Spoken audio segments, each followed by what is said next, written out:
মাটির ঘর ধসে পড়ে মৃত্যু দম্পতি, গুরুতরভাবে আহত এক শিশু। ঘটনা মঙ্গলবার রাতে খয়েরপুর মেঘলিপাড়া ধর্মটিলা এলাকায়। মৃতরা হলো রাজেন তাঁতি ও ঝুমা তাঁতি। ঘটনাকে কেন্দ্র করে এলাকায় নেমে এসেছে শোকের ছায়া। মঙ্গলবার রাতে খয়েরপুর মেঘলিপাড়া ধর্মটিলা এলাকায় ঘটে যায় মর্মান্তিক ঘটনা। ঘটনার বিবরণে জানা যায়, এলাকার বাসিন্দা রাজেন তাঁতি, বয়স 35 বছর। রাজেন তাঁতির স্ত্রী ঝুমা তাঁতি, বয়স 26 বছর। তাদের দুই শিশু কন্যা রয়েছে। মঙ্গলবার রাতে রাজেন তাঁতি পরিবারের সকলকে নিয়ে রাতের খাবার খেয়ে নিজের টিনের ঘরে ঘুমিয়ে পড়েন। রাজেন তাঁতির ঘরের পাশে রয়েছে একটি মাটির ঘর। রাজেন তাঁতির পাশের বাড়ির এক ব্যক্তি জানান, অতি বৃষ্টির কারণে গভীর রাতে রাজেন তাঁতির ঘরের পাশে থাকা মাটির ঘরের একাংশ ধসে পড়ে রাজেন তাঁতির টিনের ঘরের উপর।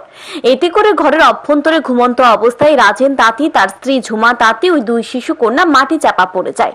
প্রতিবেশীরা বিকট শব্দ শুনতে পেয়ে ছুটে এসে তাদেরকে মাটির নিচ থেকে উদ্ধার করে রানীরবাজার প্রাথমিক হাসপাতালে নিয়ে যায়।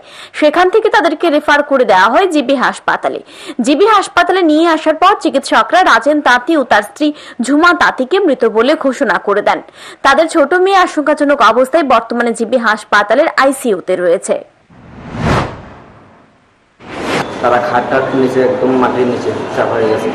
চাপার পরে আমরা সবাই মিলে 10-15 মিনিটের ভিতরে তাদের ভার করছি।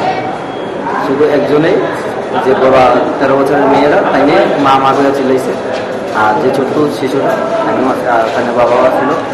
আর যে আমার বদি, এই বদিটা তো জায়গাতেই মোটামুটি শেষের হতে মাটিটাটি ভার করে ঘুমানো অবস্থা। টাইমটা কত হবে? 12:30।